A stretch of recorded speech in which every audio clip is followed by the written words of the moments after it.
hope this presentation will make a real difference to your daily working life. I'm going to talk to you about how to revolutionise the way you manage email. But let me start by introducing myself.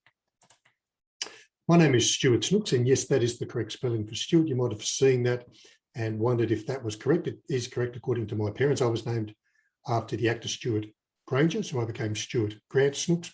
And that spelling came from my father reading a book about British World War II pilot Douglas Robert Stuart Bader. So he thought that'd be a good idea. So that's how I got the spelling. And then listen, the reason for that, got nothing to hide, as you can see, nothing to hide, but I played a lot of cricket and I need to protect my solar panel in the summer and keep it warm in the winter. And it's something people seem to remember me by now. So the hat is there as a point of recognition. But enough about that. I help people like yourself, people in business, business owners, senior executives, and particularly EAs, PAs, admin and support staff to get control of their email and have done as a specialist for the last 15 years. So what we'll look at today is number one, some context, the impact of email overload. Secondly, some concepts, the three key strategies that I recommend are needed to get control of email. And then thirdly, some content. I want to show you in particular just a snippet of content about the triage process, which has proven to be a real game changer for particularly for EAs. And I've got some bonus ideas for you as EAs towards the end in regards to shared mailboxes, either with colleagues or with your executives. So let's start with the impact of email overload. And email has become central, hasn't it, to almost everything you do in your working world these days goes through the inbox at some stage. And so it has a ripple effect on everything else, for good or for bad. So what are your greatest challenges, frustrations, problems, bugbears with using email? Just take a moment to type those into the chat box now as you think of them. What are your greatest email challenges, frustrations, problems, annoyances, sort of things that have made you want to turn up to this presentation? So while you're typing them in, I'll just show you a couple of the obvious ones that almost always come up. Firstly, volume, too much, too many. People are always complaining about the volume of email. And then along with that is the combination with constant interruptions and multitasking. It's the combination of these two that makes the game really hard to play. So that you are constantly receiving new email and being interrupted by it, and you're trying to sift, sort, prioritize all of that incoming email and the workload, and then do the work as well at the same time. And so there's a lot of multitasking going on, and the human brain is not well geared to working in that way. You see, email is not only added to our workload, it's completely changed the way that we work. Well, that's what Cal Newport maintains in his book, A World Without Email, a new book from this year.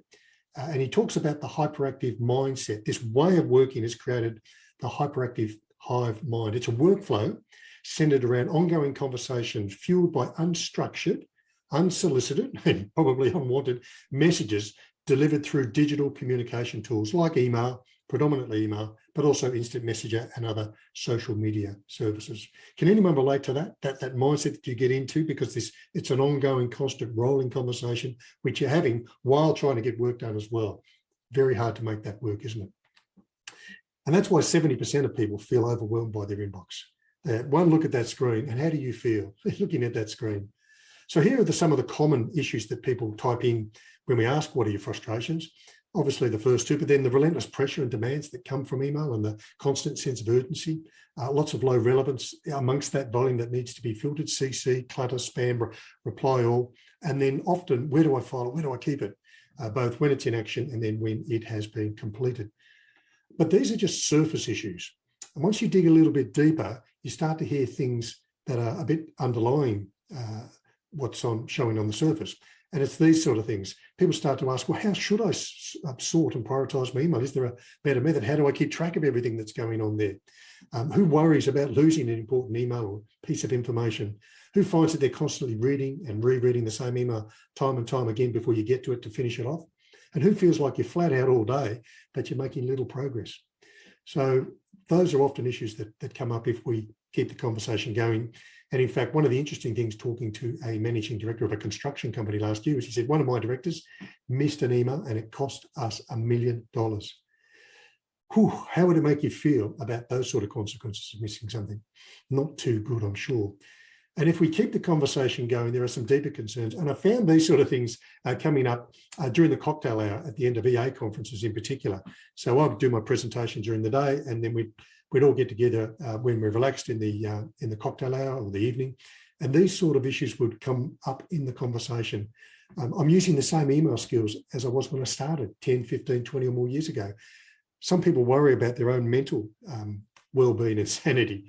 Some people are so frustrated that they're not nearly as effective as they could be. I know I'm smart, I know I'm working hard, just not as effective. How many of you think there just must be a better way?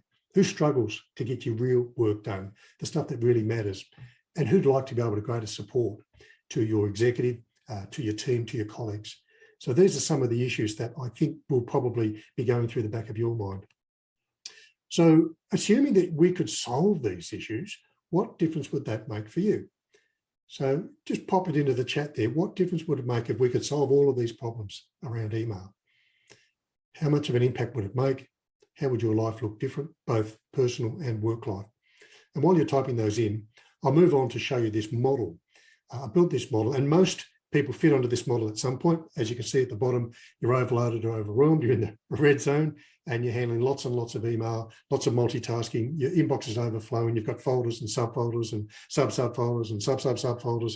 In fact, I had a client earlier this week said her executive has over 3,000 folders. I was staggered. I've never heard of as many as that. So where do you feel like you sit on this pyramid? The research that I've done at conferences over the last couple of years shows 59% of EAs say they're in those bottom two rungs. I would have thought EAs would be the best users of email in the business community because they do it all day, every day. So you think you'd get pretty good. But even those, the best users of email, 59% of them are saying, hey, I'm struggling to survive and keep up, or I'm actually overloaded or overwhelmed. So if you're struggling in your role as an EA, how much more difficult is it for those around you? So I suppose the thing to think about is which level are you at right now? Would you be able to say that you're at a level you're happy with? Where would you like to be? I think all of us would like to be moving up the pyramid. And as you do, it's taking less time, less effort, less stress, less frustration, less cost, and less headspace. So let's have a look at how we can do this. Here are the 3 key strategies needed to get control of email. This is something that I've developed over the last 15 years, the Revolutionize Your Inbox program. It started out being called Taming the Email Tiger until the content I'm about to show you, which really has revolutionized things. The first of these strategies is to get control of when you're trying to do email. Secondly is what you do. What is your process, your methodology, your system? And then thirdly, where do you store it? When it's in play, and then when it's completed in a way that allows you to store quickly, but also get it back quickly if and when you need it. So it's a bit like a combination safe with these 3 dials. We just need to tweak the when or the what or the where, or a combination of 2 or all 3 of them, and suddenly it'll open up productivity and control to us. And you might be a lot closer than you think. So the participant feedback I've had just recently from the programs I've run is that you can save 68 to 116 minutes a day. So that's equivalent to 36, would you believe, 36 to 61 days per year can be saved by just having a better strategy for the way that you manage email. And that equates to between $10,000 and $17,000 per person based on a 70K Australian average salary rate for EAs. So that's roughly 14 to 25% of the salary. I'm sure your executives would be most interested in one or both of those features. But I think the thing that you will be most interested in is this one. It clears up 15 to 20% of your headspace. I didn't go looking for this answer. This came quite out of the blue a few years ago from a client I was working with, Anthony DeRigo. And I said, listen, what's made the biggest difference? And he said, it's cleared up 15 to 20% of my headspace. Now, who's interested in that?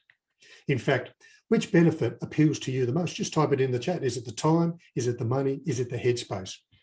And while you type that in, I'll show you the results that I've been keeping in recent times. So just type in time, money, or headspace. Which one is the greatest of interest to you?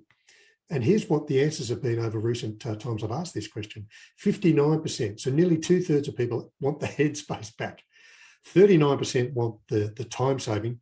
Only 2% are interested in the money. And that's quite logical given I'm talking to people in your sort of positions where you're not too bothered about the money. It's the headspace and the time that are the greatest interest. So thanks for contributing to that research with your answers. So let's have a look at how we can do that. Let's have a look at some content, and in particular, the triage process. So this comes out of my program called Revolutionise Your Inbox, which is an approach I developed based on research and first-hand experience working with hundreds, even thousands of clients at all levels in an organisation, but I've particularly focused on EAPA support roles in the last 2.5 years. And here's the roadmap for that program. So you can see under each of the key strategies, there's a principle, there's a process or the way that you apply the principle, and there's the way that you manipulate the tool, the technology, what I call a platform. So the when strategy, the principle is to be proactive, not reactive, to look at email in a structured way instead of an unstructured way, with full attention instead of partial attention, so that you're being proactive and not reactive. And that's a mindset. The way that you do that is actually scheduling time for email into your day. You know you're going to spend time doing it anyway, but are you controlling when that is? And if you're not, you'll find it very hard to give it full attention. You're always in this distracted mode of thinking all the time, and that impacts on your quality and quantity of what you can get done. Once you know when you are going to look at email and you've got a structure, it allows you to turn off the alerts, with exceptions for some key people, maybe your executive or the executive team, or your number one client, or your number one child, or your number one boyfriend, or whatever. You can have exceptions, but basically turn off the alerts, manage other people's expectations, use the work offline function when that's there. So we cover all of that in that particular program. How often I look at email, what times of the day, what does the research say about this? Under the what strategy, the principle is to handle each email only once. Your time is too valuable to be looking at email more than once. So that's the principle, and that's a mindset. The skill set is the 4D methodology, which all the time management gurus I've studied for 25 years talk about 4Ds of some sort or another. It's a very powerful and proven process, which I'll unpack for you just slightly in a moment. And once you have a consistent methodology, a pattern, system, process, you'll notice trends and patterns, and you'll be able to use a range of tools of automation to speed up the way that you process or reply to email. And the third strategy is the where strategy. Where do you keep things? So the principle is to separate complete from incomplete. You probably don't do this, but I see a lot of senior executives leave everything in the inbox. It tends to be one of two things. You've got folder, subfolder, sub, or you've given up on that and leave everything in the inbox. As EAs, you're probably pretty efficient. There's not all that much in the inbox. You probably use folders quite well. Your executives are on the other end of the scale, leaving everything in the inbox, and you've got to go in there and try and work out what's complete, what's incomplete, where things are at. So the principle is to separate those two things into some sort of folder filing storage system, and the simpler that storage system, the quicker and easier it will be to use. And the ultimate model is just one single folder. So the executives who are keeping everything in the inbox is actually a pretty good principle. It's just not the ideal location. And then once you've got everything stored in one particular folder, you can begin to harness the power that's in our modern search engine for whatever software you've got. There's tremendous power, but we just haven't learned to use it yet. And when you know how to send off your servant to find it for you and give them good instructions, it's amazing how much quicker it is. In fact, it's 3 times quicker using search than using folders. But we haven't got time to unpack that now. That Revolutionise Your Inbox program used to be called Taming the Email Tiger, and it was a virtual face-to-face classroom, if you like, workshop. But because of COVID, it's been forced online, and it's such a better program because of that. It breaks it up into 60-minute sessions that we have once a week, which gives you a chance to implement, consolidate, and come back. There's weekly Q&A. There's unlimited one-on-one coaching with me to help support your implementation. And the bit of content I want to take out of that program and show you comes out of the what strategy, and particularly the 4D methodology. So let's have a look at that. Before we do, how do you currently manage the inbox? How many of you have got a view of your inbox that's something more or less like this, and your executive probably has the same, and you find that you're constantly scrolling up and down to find an email that needs your attention now? How many of you cherry pick in amongst those to find the one that needs an action and do that now? With this view, you can't easily see exactly what the next action for each email is, can you? And you certainly can't see when it is you should be giving that attention. So you're constantly having to make those decisions mentally every time you look at that screen. You're trying to make the decision, what's the action, when's it got to be done? Who, as a result of that, feels that this view makes them feel disorganized and gives them a low level of anxiety all the time. There's this constant anxiety about what's in your inbox. Or if yours is really well organised, perhaps that anxiety about your executives, what's in there that you might miss? What's in there that needs attention? Where is it? When does it need to be done? This view does not help it very much at all.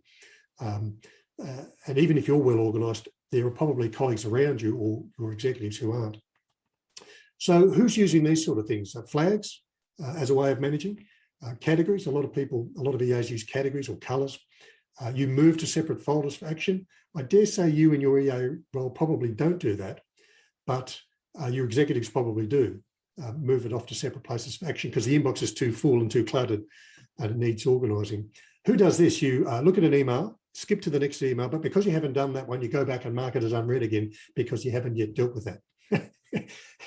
How many times a day, how many times a year do you do that? Or does your executive do that? That repetitious task of going back and marking it as unread. It's a tool that we use. I don't think it's particularly effective. Who changes the priority? You can go in and make it a higher or lower priority. You're probably receiving a lot of emails that already have the priority on it as high, and you can change that to normal or low for yourself. You can go in and change the color of the text of a line as it sits in your inbox. It's in an area called conditional formatting, so that emails from your executive stand out in a different color, from your number one client in a different color again. It's a tool that some people use. Or you can go in, open the email and change the text of the subject line so it makes some sense to you, so that when you're looking for it again back in the inbox or in a folder, you can find it because it's got a wording that makes sense for you. And how many do this? Now, this is something I learned at EA conferences. I didn't have that on my list until I started asking EAs, hey, what other methods do you have? And so many were telling me, I resend it to myself so it comes back in at the top of the inbox. How many of you are doing that or have executives doing that as a way of managing what needs to be done in the inbox? So I think that most of you are probably using one or more of these tools. I find it's almost in this sequence. Flags and categories, folders and markers unread are highly popular tools. So you're using all these tools, and here's my question for you. How's it going for you? It's still a struggle, isn't it? It's still a struggle, even though you've got this range of tools. So let's have a look at that 4D methodology and how it can be a more powerful way to do it. These are the 4Ds. Every time you look at an email, you make one of these 4 decisions. You delete it, deal with it straight away. And the rule of thumb here from David Allen's GTD, or Getting Things Done philosophy, is if you can do it in 2 minutes or less, it's quicker to do it right here, right now, instead of the time it takes to put it off, keep track of it, retrieve it, read it, think about it, make a decision, do it later. Around about the 2-minute rule. And in fact, you can actually take the next action on a lot of email in a lot less than 2 minutes, but 2 minutes seems to be the milestone. And David Allen's research says 33%. My own personal research says 34% of your email can be dealt with the first time you touch it. And so you can knock them on the head. And a lot of you EAs are probably pretty good at that already, but some of you might think that you could do it a bit more robustly as well. The third decision to make is to delegate it to somebody else. The next action needs to be done by somebody other than you. So you would obviously forward it on to them. In your role, you're probably on the receiving end of a lot of those rather than giving them out. And the fourth one is decide. Now, a lot of the time management experts say defer. And what sort of word associations do you have when you see or hear that word defer? Things like put off, procrastinate, do it later. It's anything but being decisive. And that's why I disagree. I think we need to be decisive. We need to decide. We need to make a decision. And the research from the Carnegie Mellon University says that around about 37% of our email, we have to come back to a second time. You can't finish it in 2 minutes or less straight away. So the question is, what do you do with those? Delete's obvious, deal with straight away is obvious, delegate's obvious, but what about the one you have to hang on to because it's not yet finished with? And so we do this 4D in 2 steps. The first one is to prioritize those, what I call triage.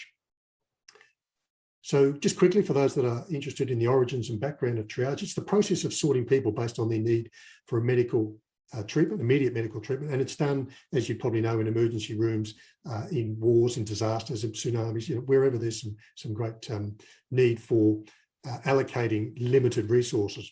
So we can change this. Meaning triage is the process of sorting email based on its need for immediate medical treatment. And triage is done in inboxes, as well as all these other places. And here's the other thing. Here's the reason it's so important. Limited resources. Do you have limited resources? Limited resources of time, energy, headspace, care factor. It's limited, and we need to allocate that carefully. So we want to move from a view of your inbox which is cluttered and chaotic to something that's calm and controlled. We want to move away from clutter and chaos to something that's calm and controlled. We want a better view of our inbox that captures all of the thinking and decision-making that we've done. So when we triage, step one is to process and triage your new unread emails, the ones you haven't looked at yet. You go through those.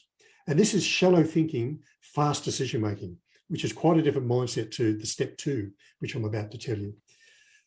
What we can do by setting up the triage view is have a column so that you can allocate a priority, high, medium, or low. The second step is to type in a next action. You've done the thinking, you've clarified the next action. You can't do it now, but you can capture it now. You can write it into this column. And the key is making sure the first word is your doing word. Read, write, review, prepare, update, so that when you come back to it, you're not having to work it out. It's as easy as can be to get straight onto it.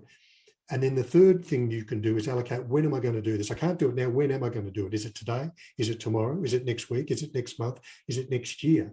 And then as you allocate a date, it drops into place. The way I get people to set up your triage view, it drops into place so that you can come to that at the appropriate time.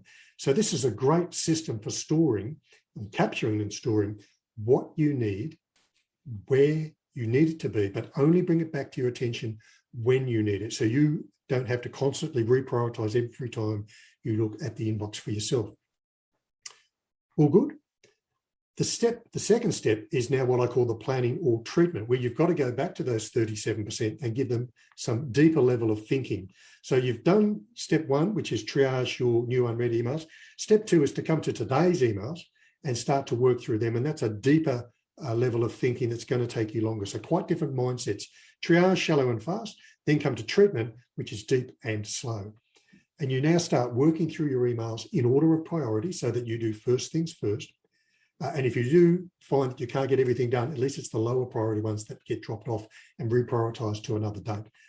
By typing in next actions, you won't have to reread the email to work out what it is. You're not starting from scratch again. You can get straight onto it. You may need to read the email for the detail, but in terms of what the next action is, you've clarified, identified that, and it makes it a whole lot quicker.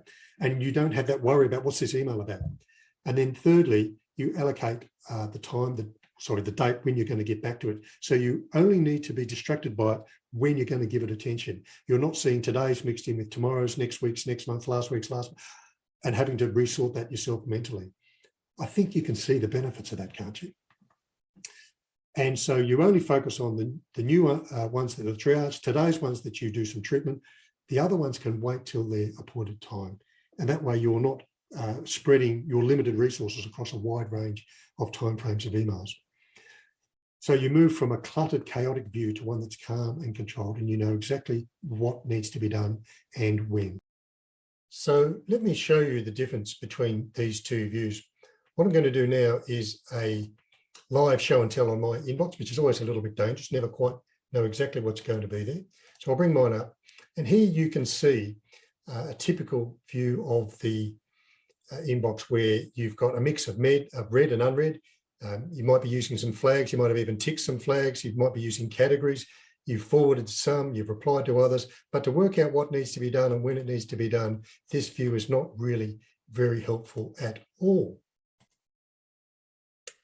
So now compare that with this view, which I call the triage view, where all I need to do is pay attention to 10 unread ones.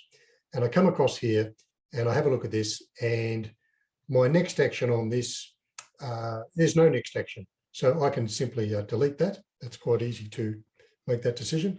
This next one, a client of mine, an EA, wants to register for one of my other workshops. So that's a high priority. I need to process that order.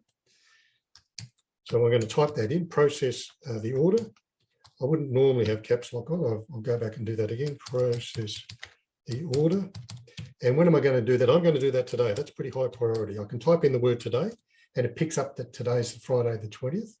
And I click enter. This is where the magic, I drop enter, and here it is for me to do later today as a high priority. This one from Deborah. I spoke to Deborah earlier today. She's emailed to say thanks for that.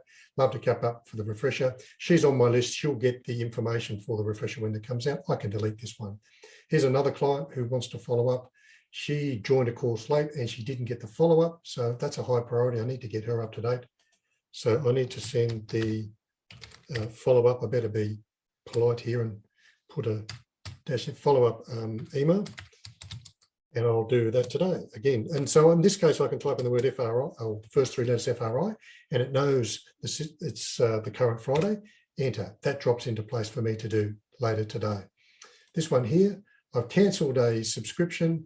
There's a refund on the way, so I need to check for refund. So that's my next section. Check refund has actually arrived. And I'll do that on Friday week. So I can type in next week, or I can click this drop down and put it 7 days back. Now that that's good, enter. Here's another client who has fallen behind and wants to have a bit of a catch up. So what I might do is reach out. That's just a normal priority. And I might offer a one-on-one coaching session to help her catch up. And I will do that on Monday, MON, and the 23rd. So there it sits on Monday, the 23rd, at the top. Next one, I've ordered a book. This is telling me the confirmation. That hasn't arrived yet. So again, I need to check arrival of book. I'll do that on Friday of next week. So I can't type in FRI because that's today's. So I need to use the drop down and pick the following one. Here's a client I'm partnering with, and I'm going to have a look at some of the videos that he's done on Email Ninja. So I want to review those. So I'm going to review vids, and that can probably wait till next Tuesday, TUE. So that drops into place for next Tuesday. Here it is here.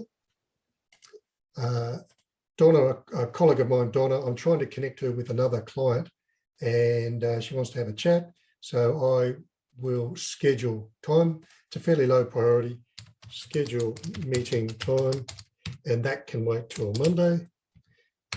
And then my bookkeeper sent me some reports which I need to review. So that's a fairly low priority. I need to review reports. That's going to be a time-consuming task. I might do that on Saturday, which is tomorrow. It's picked that up, and now I'm up to date. All of my emails that needed attention have been done, and then I can just go and focus on the ones that are coming up today. When I get to tomorrow, I focus on tomorrow's, and away I go. So that is the triage view, just very quickly as a show and tell. So looking at that, just type into the chat, what are the benefits of that sort of a view? What did you like about that? What do you think would make a big difference for you? Just begin typing those into the chat box, and we'll get a sense of what you think is the comparison between the view that's probably pretty close to what you use now and have used for many years versus this revolutionary triage view. Be interesting to see what you have to say. While you're typing away, I'll continue. Here's what some others have had to say. Deborah Wyman at McDonald's, she said, the triage system has allowed me to plan my day and I feel much more organised. Kylie said, working in the triage view, my inbox is finally organised after 2 years of chaos. And Melissa, who is an EA working with her director, said the time-saving triage system is one that we both have confidence in. After 20 years in these roles, I thought I was doing it the best I could. However, this has shown me an alternative that I cannot now live without. So this is just a quick snapshot of some of the feedback about the impact of that triage view. So I'll give you a few ideas just before we wrap up, some bonus ideas for those of you in EAPA roles. And most of you are probably working with one of these models, what are called the 3 levels of executive EA interaction. And the idea comes from Monica Seeley, who's UK-based, doing similar work to myself. And it comes out of her book, The Executive Secretary Guide to Taking Control of Your Inbox. And she talks about the 3 levels being, one is the owner-driver, where the executive is pretty much running their own show in the inbox. They might just get a bit of help from you if they're overloaded or they're traveling.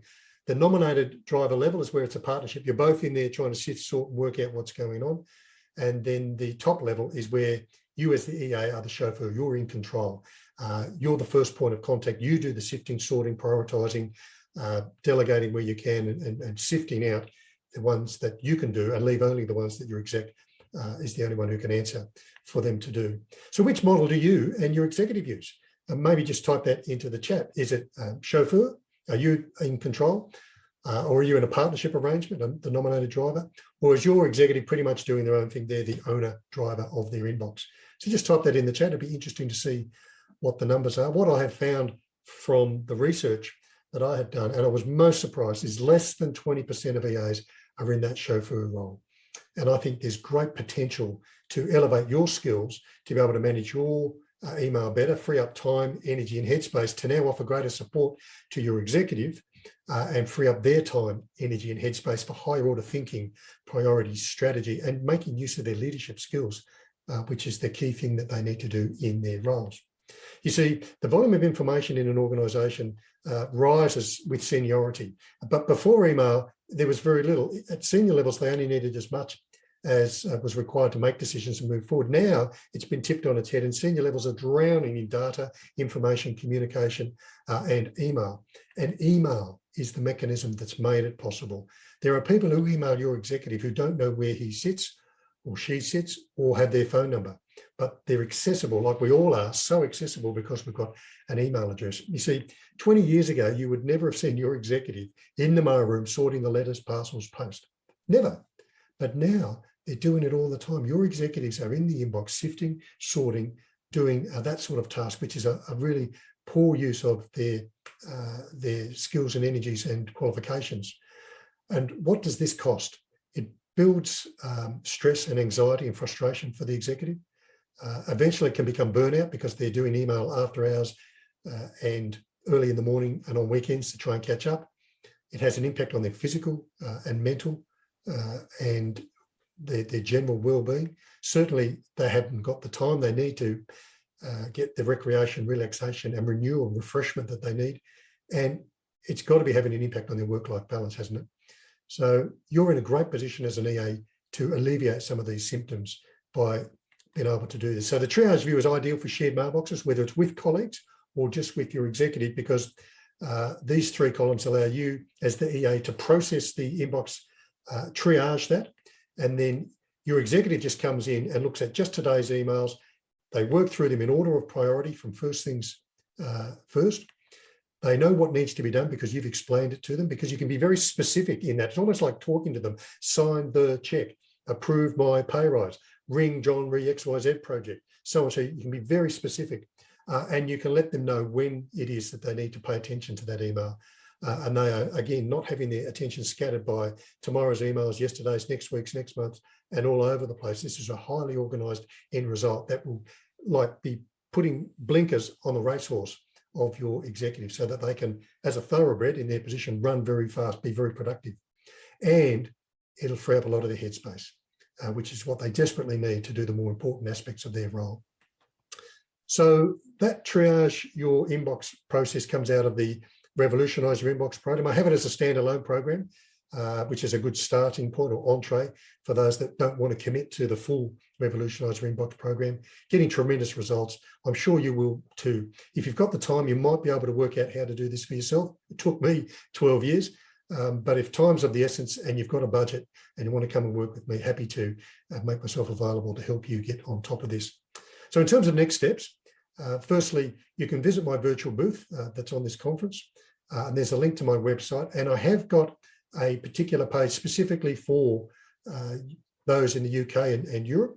So you can have a look at the online programs there. In fact, I'll just bring this page up here. So if you look at that, programs for UK EKs, and the reason I call it UK is because it's that time zone, but it's applicable for anyone in that part of the world in Europe.